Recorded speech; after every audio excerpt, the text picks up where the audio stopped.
PHP এবং curl নিয়ে এই এপিসোডে আমরা দেখব যে কীভাবে প্রোগ্রামেটিক্যালি আমরা কোনো একটা রিমোট ফাইল ডাউনলোড করতে পারি। ওকে, অর্থাৎ আমরা কোড লিখব, একটা ফাইল ডাউনলোড হবে, ডাউনলোড হয়ে সেটা কোথাও সেভ হবে।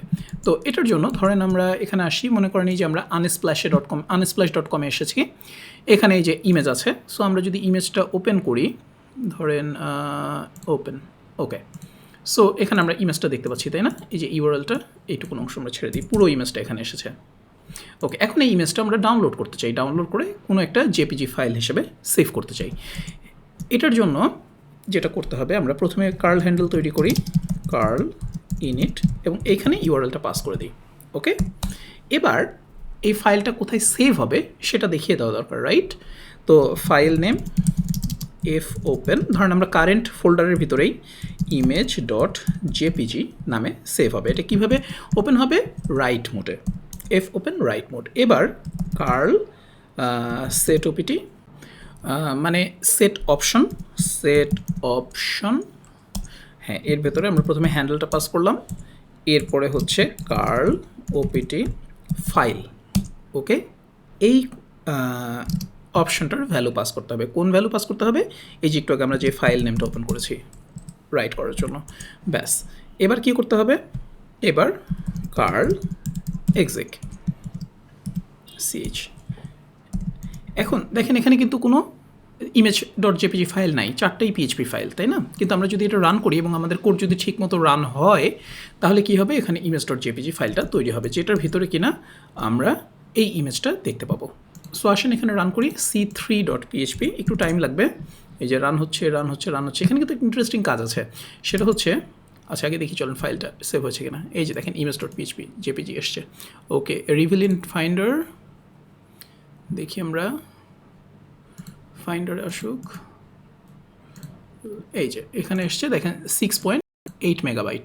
ওকে, সো আমাদের কোথায় গেল? হ্যাঁ, এবার যদি আমরা এটাকে দেখি যে একদম এক্স্যাক্টলি সেই ফাইলটাই 6.8 মেগাবাইট। সো আমরা যদি অন্য কোনো ফাইল ডাউনলোড করতে চাইতাম, একটু এখানে আসি, ধরেন এই ফাইলটা না দিয়ে আমরা এই ফাইলটা ডাউনলোড করতে চাই।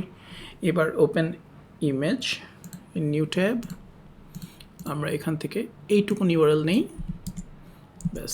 এবার এখানে আসি, ইউআরএলটা চেঞ্জ করি, এই যে এখান থেকে চেঞ্জ করি। এবার ধরেন image2.jpg, আবার আমরা রান করি, আমাদের কোড রান করলাম, ব্যাস ডাউনলোড হয়ে যাওয়ার কথা। সো আমরা ফাইন্ডার আসলাম, এই যে image2.jpg। ওকে, সো আপনারা ইচ্ছা করলে এভাবে যে কোনো রিমোট ফাইল ডাউনলোড করতে পারবেন, সেটা ইচ্ছা করলে সার্ভারে আপনি ডাউনলোড করে নিতে পারবেন, কোনো ঝামেলা নাই। তো এখানে একটা জিনিস একটু মাথায় রাখা দরকার, সেটা হচ্ছে যে ফাইলটা যদি বড় হয়, আপনার নেট স্পিড যদি কম হয়, তাহলে কিন্তু পিএইচপি স্ক্রিপ্ট এক্সিকিউশন টাইমের কারণে আপনার স্ক্রিপ্ট মাঝপথে হল্ট করতে পারে, হ্যাঁ, পুরোটা রান নাও করতে পারে। দেখা যাচ্ছে আপনার হয়তো ফাইলের সাইজ 500 মেগাবাইট, নেট আপনার মাত্র ধরেন 2 MBPS, তখন এটা ডাউনলোড করতে তো টাইম লাগবে, তাই না? ততক্ষণ তো পিএইচপি স্ক্রিপ্ট আপনার রান করছে না, কারণ আপনার বেসিক্যালি ডিফল্ট পিএইচপির এক্সিকিউশন টাইম বোধহয় 300 সেকেন্ড দেয়া থেকে 5 মিনিট। সো সেই ক্ষেত্রে এটা বাড়িয়ে নিতে হবে, হ্যাঁ। দেবেন যে সেট টাইম লিমিট, সেখানে 0, তার মানে যতক্ষণ দরকার ততক্ষণই চলুক। ওকে, তাহলে আপনার ফাইল যত বড়ই হোক না কেন বা নেট স্পিড যতক্ষণই লাগুক না কেন, ও অটোমেটিক্যালি ডাউনলোড করে নেবে। বাট এই টেকনিকটা আসলে কেউ নিজের মেশিনে ডাউনলোড করার জন্য ইউজ করে না, তাই না? আপনি তো ব্রাউজারে সরাসরি হিট করে ডাউনলোড করতে পারবেন। এটা বেসিক্যালি ইউজ করা হয় যদি ধরেন এক সার্ভারের ফাইল আরেক সার্ভারে ডাউনলোড করতে হয়।